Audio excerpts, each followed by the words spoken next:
Hey guys, I just want to let you all know that Dizzy and I will be covering EB Games Expo 2013. Now if you don't know what that is, the EB Games Expo is basically Australia's first big gaming convention.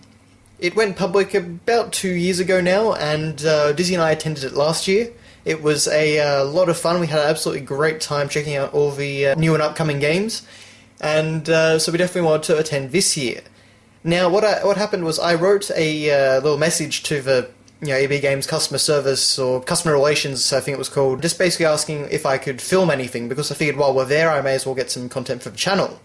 Basically what happened is I got talking to the woman that runs it, and she suggested that I apply for media passes, and I said just a small YouTube channel, not important enough, yada yada yada. But she just straight up told me to do it anyway, and if I get in, then great. So I sent in the channel and talked about the kind of coverage we'd do, and well, Dizzy and I actually got media passes to go and attend the event and cover everything. So yeah, we're going to actually be trying to get our hands on as much content as possible and film it for you guys. So yeah, it's definitely going to be something new for the channel. Not something that's going to happen very often. I mean, EB Games Expo is pretty much going to be our only big convention, so it's really great to be able to cover it. I'm really, really grateful that we got media passes for it. Definitely was not expecting that. But so with this video, I just want to announce that and talk about the games that we're going to be attempting to cover. Now, I say attempting because, with any conventions, of course, you have a limited amount of time. We're only there for Saturday, the 5th of October, and so that's the time we're going to be there, and we're only going to be there during the day. That's what we were allocated, so we're just going to get through as much content as possible and, see how we go. So the first thing we're going to be covering is the event itself. We're going to be just getting footage of the event, trying to give you an idea of what it's like, and show you all the different areas and that sort of thing. There's actually going to be a retro gaming garden, which I am very interested to check out. I'm sure anyone that watches my channel knows how much I'm into retro stuff, so it's great to see that they're actually supporting all that side of things as well. Now, in terms of games, it was just recently announced that Nintendo of Australia is going to be there, so that made me very happy. So on the Wii U, we're going to be taking a look at Super Mario 3D World, and I imagine probably getting our hands on a multiplayer demo for that one. I definitely want to get my hands on Sonic Lost World. I am really hyped about that game and want to see what it's like. Donkey Kong Country Tropical Freeze, I'm not hugely fussed about that one, but I would be interested to try it out and just test a few little things, compare it to the original. Then on the PlayStation 3 and Xbox 360, Castlevania Lords of Shadow 2 is one I definitely want to check out. Of course, that's now been moved to 2014 release date, but I'm interested to see how it differs from the original and, just how they've kind of tightened things up and stuff like that. Next on the list is Lightning Returns Final Fantasy XIII. Now, if you follow my channel, you might know that I absolutely despise Final Fantasy XIII. It's one of those few games that I really dislike. But honestly, Lightning Returns is kind of looking interesting to me. At least, if nothing else, the gameplay actually looks really fun.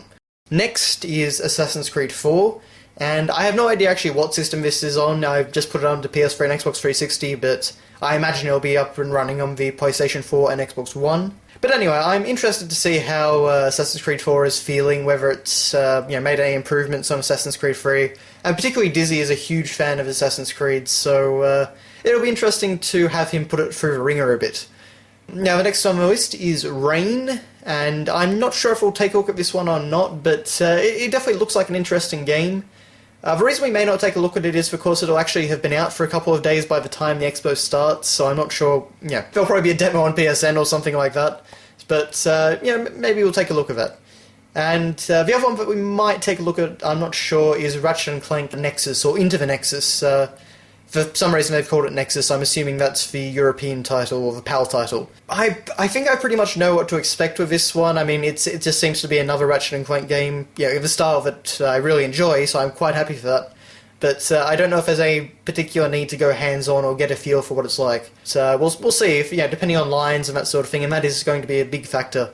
Beyond that, we've also got Pokemon X and Y, which I would like to take a look at, but I imagine it'll be pretty popular. So we'll see how that goes. Legend of Zelda: A Link Between Worlds. It'll probably just be the exact same demo that was premiered, back before E3, because they seem to have just stuck to that one demo basically. But we'll see how that goes. And the other one that, if there's time, is also Sonic Lost World on the 3DS, because I'd like to see how that compares to the Wii U version. Now on Xbox One, 2 games we're going to be taking a look at. There's Ryse, Son of Rome, which I am very excited to take a look at. That game looks much more interesting now that they released a proper development diary and kind of showed that it's not all quick-time events like we thought from the E3 demo. But I definitely would like to go hands-on and confirm that. I'm still a little bit wary about that. And the other game is Dead Rising 3, and that's one that Dizzy particularly wants to take a look at. I'm interested to see what Dead Rising 3 is actually going to be like, if it's going to be a complete switch from the series' roots, which is kind of what it looked like at the E3 trailer. Now, I should say that it was mentioned back in July that Killer Instinct 3 was going to be there, and I really wanted to check that out because I wanted to see basically how it felt compared to the old Killer Instinct games. But, it's kind of disappeared, so I'm not sure if it's actually going to be there anymore. So, if it's there, I definitely want to try and go hands-on with it, but if not, well, it's just one of those things. Now, on the PlayStation Vita, I'm hoping to take a look at one title, and that is Tearaway. I don't have a Vita, and I'm not really that interested in the Vita, but Tearaway looks quite interesting, so I would really like to see how well it can sell me the Vita. Because it's definitely one of those games that tries to use all the bells and whistles from the Vita from what I've seen. And finally, we're going to be looking at, on the PC, Battlefield 4. They're going to have a big multiplayer demo on the show floor, so that should be a lot of fun. Dizzy and I we were both playing Battlefield 1942 and Battlefield 2 and also Battlefield 2142. We were also in the Battlefield 3 beta, but for whatever reason we didn't actually continue after that. But we're both very interested in getting our hands on Battlefield 4. And also Titanfall, which is looking quite an interesting take on the first-person shooter genre. And that's actually going to be played on PC, but using Xbox One controllers, they've said. So that'll be interesting to see. Now, the one thing that I should mention out of all that is that there's actually no PlayStation 4 games that we're going to be checking out. And honestly, the lineup for PlayStation 4 is very, very sparse. In fact, I don't even know if there is an exclusive title to PS4 that's actually going to be playable there. So I don't really know what Sony's done with that. That seems like a bit of a weird choice to me. They're having Infamous Second Son and a PS4 thing at the Sony exhibition. I don't know whether we'll get to that or not, probably not at this stage. But they're not actually letting us get our hands on with anything. And there's a few things like that I would have liked to see. For example, Bethesda's only showing Elder Scrolls Online at an exhibition, and Ubisoft is only showing Watch Dogs at an exhibition. So there are some games that I really would have liked to get hands on with that we're just not going to be able to. But anyway, enough about that. That's basically all I wanted to say. I just want to give you an idea of what our coverage is going to be like. So we're going to be getting footage of all these games, getting hands-on impressions, and trying to get some discussion about it and how everything is shaping up.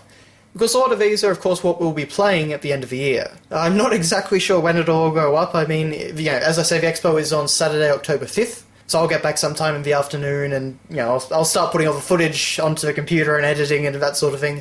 So it'll probably be a case where I'll just be uploading things over the course of that, week after. But, so thanks a lot, guys. I hope you all enjoy what is to come. And, I'll see you later.